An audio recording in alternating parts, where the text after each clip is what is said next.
Hari ini kita akan bahas sedikit tentang sektor teknologi. Next.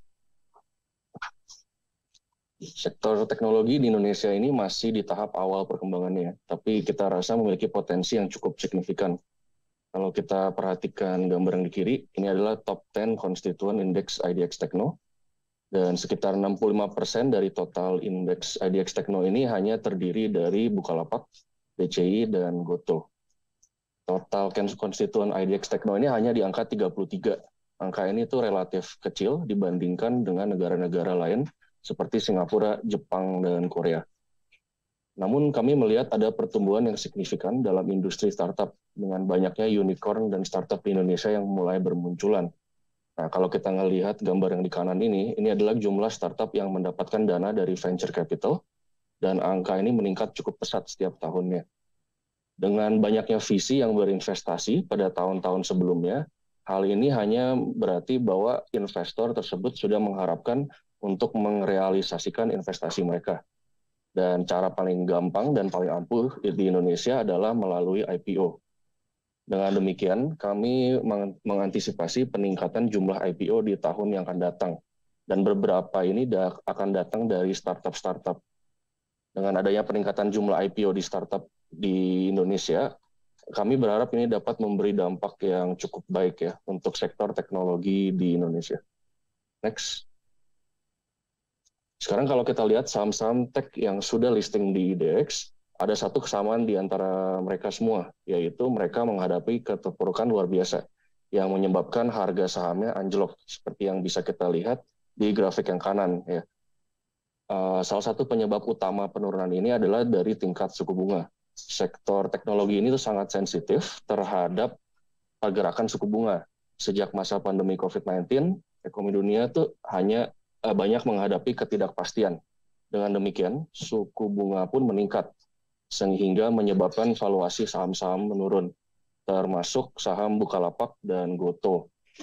Alasan mengapa valuasi ini terpengaruh karena sebagian besar dalam saham teknologi dinilai melalui perhitungan future earnings dan didiskaunkan ke masa sekarang. Proses ini menggunakan angka suku bunga. Dengan demikian, jika angka suku bunganya meningkat, kalkulasi valuasi pun turun, dan sebaliknya. Nah, gitulah kenapa harga saham teknologi terus mengalami penurunan. Tapi dengan demikian, kami berharap jika keadaan ekonomi global bisa membaik di tahun depan, potensi peningkatan saham dari saham teknologi ini sangat memungkinkan.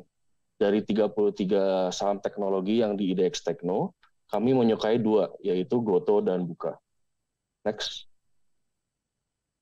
Untuk Goto sendiri, kami menilai kinerja Goto di 9 bulan terakhir ini cukup memuaskan. Untuk mencapai tujuan profitabilitas mereka, mereka mulai mengurangi insentif pelanggan, biaya pemasaran, dan tunjangan karyawan. Nah, tapi meskipun adanya pemangkasan biaya ini, Goto mampu mempertahankan loyalitas pelanggan mereka, dan ini terbukti dari TPV mereka. Ini indikasi pelanggan Goto tuh tetap menggunakan aplikasi dan bertransaksi dengan aplikasi Gojek dan Tokped, biarpun insentif dan pelanggan sudah dikurangkan. Nah, hasilnya ini, Goto mampu meningkatkan adjusted EBITDA dan pendapatan mereka. Berdasarkan hasil tersebut, kami memperkirakan Goto akan mampu mencapai target EBITDA positif mereka yang disesuaikan pada fourth quarter 23.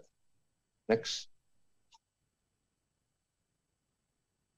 Kami juga menilai Goto ini memiliki potensi pertumbuhan yang cukup baik ya. Di Indonesia sendiri ada populasi sekitar 277 juta jiwa, merupakan negara dengan ekonomi digital terbesar di Asia Tenggara dan mengalami pertumbuhan eksponensial selama beberapa dekade terakhir. Ekonomi digital diproyeksikan mencapai sekitar 360 miliar US dollar pada tahun 2030. Nah, Goto ini telah memposisikan mereka dengan baik dalam menjadi pemimpin pasar dalam 4 pilar utama mereka, yaitu on demand. On demand itu Gojek, Gokar, dan Gosen. E-commerce, GoFood mereka, dan Tokopedia. Fintech, dan logistik. Kami mengekspektasikan potensi pertumbuhan Goto ini di masa depan sangat baik jika mereka dapat terus meningkatkan pelayanan dan mempertahankan pangsa pasar dominannya. Next. Nah, berikutnya kita akan bicara tentang Bukalapak. Kami merasa bahwa specialty vertical Bukalapak ini sedang difokuskan dan akan menjadi kunci agar mereka dapat mencapai tingkat profitabilitas secepatnya. Alasan ini kami meyakini hal tersebut karena mereka memiliki take rate yang tinggi yang tidak biasa terjadi pada segmen bisnis Bukalapak yang lainnya. Bukalapak ini saat ini memiliki empat vertikal ya, dan ini pertama adalah Itemku. Itemku ini adalah sebuah pasar online untuk para gamer. HelloFresh grocery online. King Kong Meats. King Kong Meats ini adalah online grocery yang menjual produk ayam. Dan yang terakhir adalah Goats. Goats ini toko gadget bekas rekondisi. Semua bisnis tersebut memiliki take rate yang tinggi di kisaran 8-9%. Take rate ini adalah metrik yang sangat penting bagi perusahaan teknologi, apalagi untuk Bukalapak. Karena angka take rate ini digunakan untuk menghitung pendapatan Bukalapak. Next. Nah, kami melihat potensi yang cukup baik bagi sektor O2O mitra yang berfokus di UMKM ya. UMKM di Indonesia ini sangat penting karena menyumbang 61% terhadap GDP Indonesia. Meskipun Indonesia merupakan salah satu negara yang jumlah penduduk yang terbesar di dunia, persentase penduduk yang tidak memiliki rekening bank sangat tinggi, di angka 80%. Nah, ini mereka pun juga tidak memiliki akses dan fasilitas yang dimiliki oleh pemilik toko di luar kota tingkat 1 seperti di Jakarta. Karena dengan demikian, karena Bukalapak memiliki mindset a fair economy for all, mereka pun menggunakan kesempatan ini untuk membuat beberapa produk finansial.